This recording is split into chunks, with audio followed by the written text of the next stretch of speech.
আমাদের সামনে পোর্ট্রে করার চেষ্টা হচ্ছে। সরকার প্রধান উপদেষ্টা চায়নায় গেলেন, বিস্তারিত আলোচনার সুযোগ নেই, আমি ধরে ধরে দেখাতে পারি চায়নার সফরে বাংলাদেশ আদতে তেমন কিছু পায়ও নাই। লিস্ট একটু বলি, আপনি তো ন্যূনতম একটা জিনিস পেতে পারতেন যে আপনার লোনের টেনিওর 20 থেকে 30 বছর করা হবে। আমাদের পররাষ্ট্র উপদেষ্টা যখন গিয়েছিলেন তখন তো নীতিগতভাবে ওয়াংই বলেছে আমরা এগ্রি করছি, ডক্টর ইউনূসের সম্মানে এই কথা বলতে পারতেন না তারা? চায়নার টাকার অভাব আছে, এটা কোনো স্ট্র্যাটেজিক সিদ্ধান্ত? বলা হয়েছিল আমরা ইন্টারেস্ট রেটও লোয়ার করব, করেছে? বরং খুব গর্ব করে বলছে মোংলায় চায়না ইনভেস্ট করছে। মোংলায় চায়না ইনভেস্ট করার জন্য টাকার বস্তা নিয়ে বসে আছে, কারণ এটা একটা স্ট্র্যাটেজিক ইন্টারেস্ট আছে। অতিস্তার জন্য ডাকেন, ও পাগলের মতো টাকা নিয়ে আসবে, কারণ স্ট্র্যাটেজিক ইন্টারেস্ট আছে। বাংলাদেশ আদতে কিছু পায় নাই, কিন্তু যে বলছি যাওয়াটা ইটসেলফ একটা বিরাট গুরুত্বপূর্ণ ব্যাপার।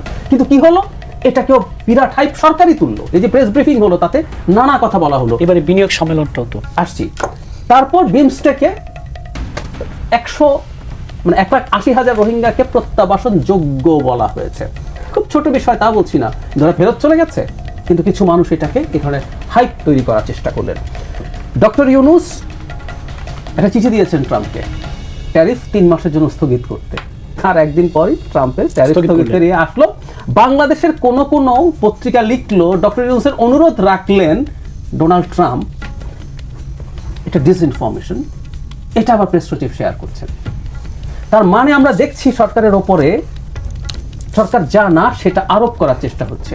একটা প্রেজেন্টেশন গুড, এটা আউটস্ট্যান্ডিং কিছু আমি তাও বলবো না। আর প্রেজেন্টেশন দিয়ে বিনিয়োগ হয়, আজকে আলোচনার জায়গা না, বিস্তারিত আলোচনা করে দেখাতে পারি।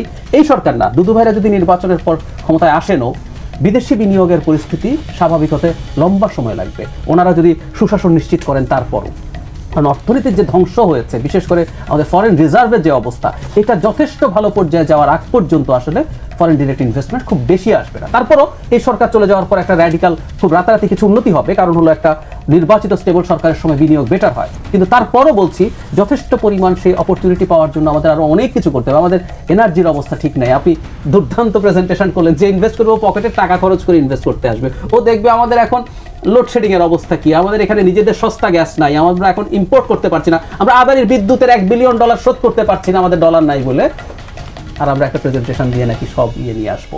সো এই যে কতটা হাইপ তৈরি, এটাকে আমরা ওইটার সাথে যদি মেলাই, সব মিলিয়ে দুর্দান্ত সফল সরকার, সামনে নির্বাচিত সরকারের দরকার নাই, এই আলাপটা এস্টাবলিশ করার চেষ্টা করছে কিছু মানুষ। কিন্তু ফ্রাস্ট্রেটিং হচ্ছে সরকারের পার্ট যারা, তারা যখন এটা করেন, এটাকে আমি তখন খুব খারাপভাবে দেখতে চাই, এটাকে আমি ছেলে খেলাই বলতে চাই, এবং ওনারা খুব বাজে ছেলে খেলা খেলছেন, এটা খুবই অ্যালার্মিং। আবার স্টেজে জি ছেলে খেলা আপনিও দেখেন কেন এবং কতটা অ্যালার্মিং? এখানে তো আলোচনা হচ্ছে, দুদু ভাইও বললেন যে এই যে নির্বাচন, ডক্টর ইউনূস উনি কি নির্বাচনের বিরোধিতা করেছেন? উনি 5 এপ্রিলের রিপোর্ট, পত্রিকার রিপোর্ট, এই যে উনি বলছেন যত দ্রুত সম্ভব নির্বাচন আয়োজন করা সরকারের অগ্রাধিকার। উনি নিজেই বলছেন উনি নির্বাচন চান, ডক্টর ইউনূস চান। তাহলে অন্যরা, ওনার সাঙ্গপাঙ্গরা বা আশেপাশে অন্যান্য লোকদের এত লাফালাফি কেন, হাইপ তোলার কেন? এবং ডক্টর ইউনূসের মতো একজন সর্বজন শ্রদ্ধেয় একটা মানুষ, একজন বয়স্ক মানুষ, উনি পৃথিবীর অন্যতম গুরুত্বপূর্ণ একটা মানুষ, এবং ওনাকে আমরাই এনে বসিয়েছি। উনি যে নিজেই ইচ্ছে এসে বসেছেন তা না।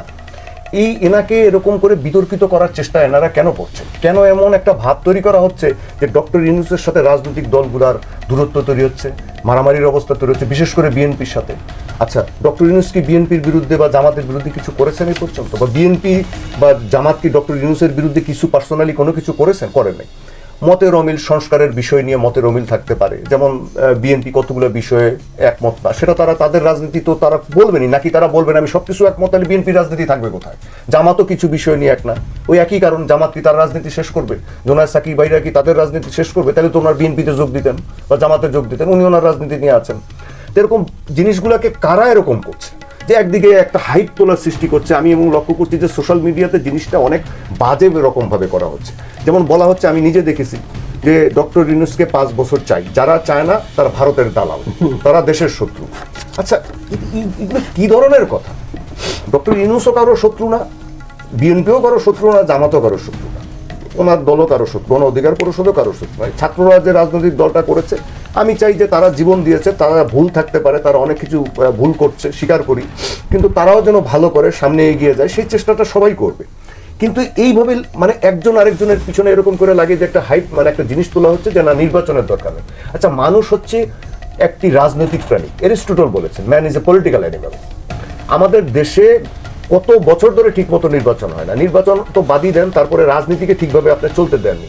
আপনি বলতে পারেন যে বিএনপির এখন অনেক কিছু সমন্বয়হীনতা লক্ষ্য করা যাচ্ছে, জামাতের লক্ষ্য করা যাচ্ছে, দোষ দিচ্ছেন, ভালো কথা, কিন্তু কেন হচ্ছে? এনারা তো রাজনীতি করতে পারেননি, সেকেন্ডারি মানে সেকেন্ড লেভেলের সেকেন্ড টায়ারের নেতৃত্বকে ঠিকমতো বিএনপি তৈরি করতে পারেনি, জামাত তৈরি করতে পারেনি, রাজনৈতিক শূন্যতা তো তৈরি হয়েছে। তা আপনি কি বাংলাদেশকে রাজনীতির বাইরে চালাতে চান? আপনি কি বলতে চান যে তাহলে বাংলাদেশ চলবে, যত ভালো লোক হোক উনি অনির্বাচিত হিসাবে চলবে? কিন্তু যদি এটা নির্বাচনের মাধ্যমে হয়, এমনও তো হতে পারেন যে ডক্টর ইউনূস 5 বছর আরো বেশি থাকবেন। হয়তো দেখা গেল, আমি একটা সিনারিও চিন্তা করছি যে যারা ক্ষমতায় আসলো তারা বললো না স্যারকে আমরা প্রেসিডেন্ট হিসাবে দেখতে চাই, ডক্টর মানে বিচারপতি শাহাবুদ্দিনকে প্রেসিডেন্ট করার জন্য, তখন তো উনি আরো বেশি সময় থাকবেন। তা আমরা এই জিনিসগুলোকে খেলো করে দিচ্ছি কেন? এই যে জাহিদ ভাই যেটা বললেন যে যেটা না সেটা আমরা বলছি, তা ডক্টর ইউনূসকে ওরা জোর করে রাজনীতির জটিলতার মধ্যে টেনে নিয়ে আসছেন, ওনার ব্যক্তিত্বটাকে সামনে রেখে ওনারা বিক্রি করতে চাচ্ছেন তাকে। বিক্রি করাটা কেন? আর নির্বাচনের বিরোধিতাটা কেন? বাংলাদেশে শেখ হাসিনা বা সরকারের ব্যাপারে যে মানুষ ক্ষিপ্ত হয়েছিল, মূল একটা কারণ যে নির্বাচন ঠিক হচ্ছিল না, এটাই তো কারণ। আর কি ভাতের অধিকারের কথা বলেন, ভোটের অধিকারও একই রকম গুরুত্বপূর্ণ। এখন পৃথিবীর কোন দেশটা, এমনকি এক না মানে আপনি কমিউনিস্ট কান্ট্রিগুলো, তারাও তো একটা সিস্টেমের মধ্যে দিয়ে চলে। আপনি ব্যক্তি পূজা আমরা কেন করব? এক সময় তো ডক্টর ইউনূস থাকবেন না, উনি তো মানুষ, উনি যখন থাকবেন না তাইলে কি তখন আর বাংলাদেশ চলবেন না? জেনারেল জিয়াউর রহমান আল্লাহ ওনাকে নিয়ে গেছেন, তারপরে তো বাংলাদেশকে বিএনপিকে দাঁড়িয়ে থাকতে হয়েছে, বেগম জিয়াকে আসতে হয়েছে, অন্য নেতৃত্ব তৈরি হয়েছে, এভাবে তো এগিয়ে যায়। না মানে জিয়াউর রহমান মারা গেছেন বলে বিএনপি শেষ হয়ে যাবে? মানে ডক্টর ইউনূস তাহলে যদি যখন থাকবেন না তখন বাংলাদেশ শেষ হয়ে যাবে? ওনাদের কথাটা হচ্ছে এইরকম। এই যে সরকার আরো থাকুক, নির্বাচন তো আপনারা চাইছেন। দেখুন, যারা মানে এখন ডক্টর ইউনূস সরকারকে আরও দীর্ঘমেয়াদে দেখতে চাইছেন, তাদের তো মত প্রকাশের স্বাধীনতা তো আছে, প্রত্যেকের পছন্দ অপছন্দ আছে, এবং সেটাকে আমি অসম্মান করব না, মানুষ দেখতে চাইছে। কিন্তু একটা জিনিসের মানে পদ্ধতিগত জায়গাটা কি, সেই প্রশ্নটা তো তোলা দরকার। প্রথম যে প্রশ্নটা ইতিমধ্যে আলোচিত হয়েছে, প্রফেসর ডক্টর ইউনূস নিজে কি চাচ্ছেন, তার সরকার কি চাইছে। যদিও ডক্টর জাহিদুর রহমান বললেন যে অনেকগুলো ইঙ্গিত মানে অনেকেই দেখতে পাচ্ছেন যে সরকারের দিক থেকেও বোধহয় এই ধরনের ধারণাকে নানাভাবে প্যাট্রোনাইজ করা হচ্ছে। কিন্তু আমরা এখনো পর্যন্ত প্রফেসর ডক্টর মোহাম্মদ ইউনূস, যে হেড অফ দি গভর্নমেন্ট, তিনি তার নিজের সাক্ষাৎকারে এবং সর্বশেষ জাতির উদ্যোগের ভাষণের মধ্যে পরিষ্কার করে বলেছেন ডিসেম্বর থেকে 26শে জুনের মধ্যেই তারা নির্বাচন আয়োজন করতে তাদের পরিকল্পনা, এবং সেটাই মানে তারা এখন পর্যন্ত ওই রোড ম্যাপেই আছেন। হয়তো রোড ম্যাপকে রাজনৈতিক দলগুলো আরও সুনির্দিষ্ট করে চাইছে, কিন্তু একটা রোড ম্যাপ কিন্তু অলরেডি ডিক্লেয়ার করা হয়েছে।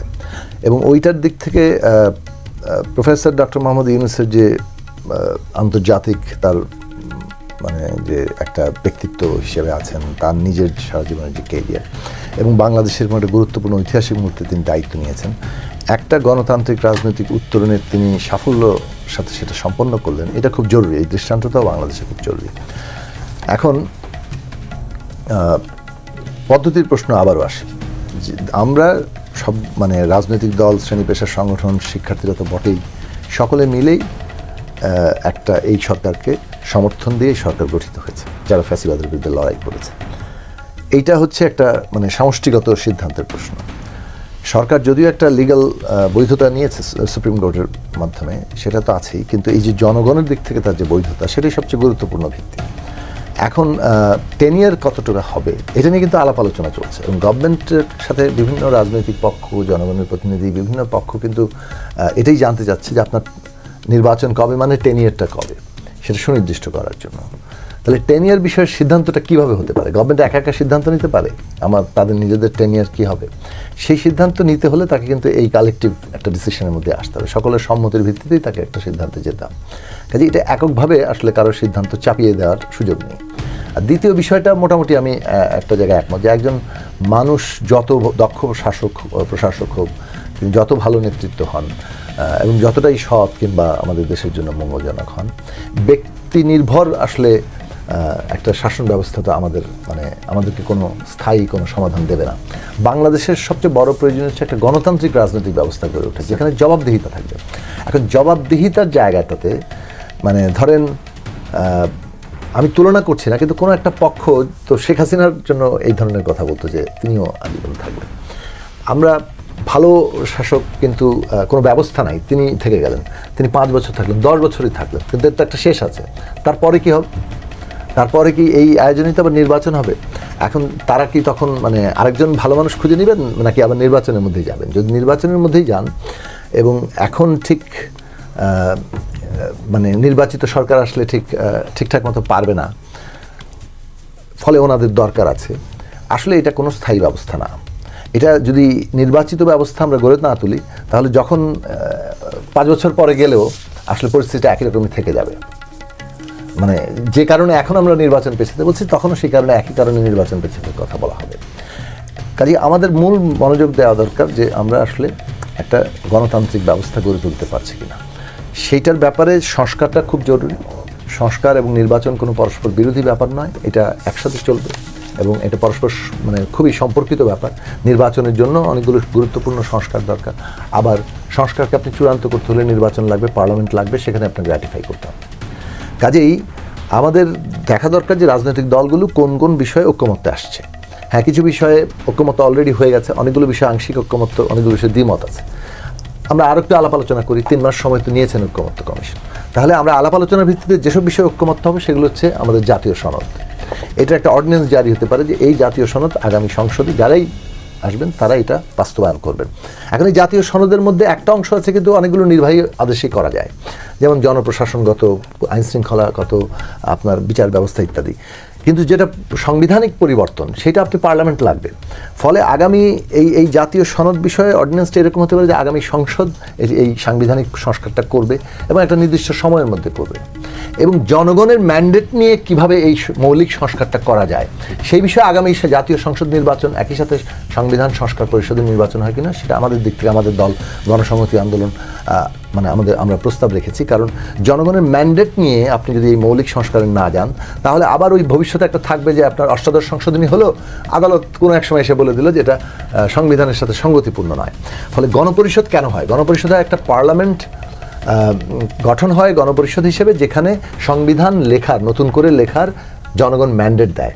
তো এখন যেহেতু আমরা সংস্কার করতে চাইছি, ফলে আমরা বলছি সংবিধান সংস্কার পরিষদের নির্বাচন, যেখানে এই সংবিধানকে মৌলিকভাবে সংস্কার করার জন্য জনগণ এই সংসদকে ম্যান্ডেট দিবে। যেই সংস্কারকৃত সংবিধানটি ভবিষ্যতে আদালত আর এটাকে চ্যালেঞ্জ করার বিষয় থাকবে না, বরং আদালত থেকে সুরক্ষা দিবে, ডিফেন্ড করবে। সেই জায়গা থেকে আমাদের এই সব প্রশ্নগুলো গুরুত্বপূর্ণ আলোচনার জায়গা।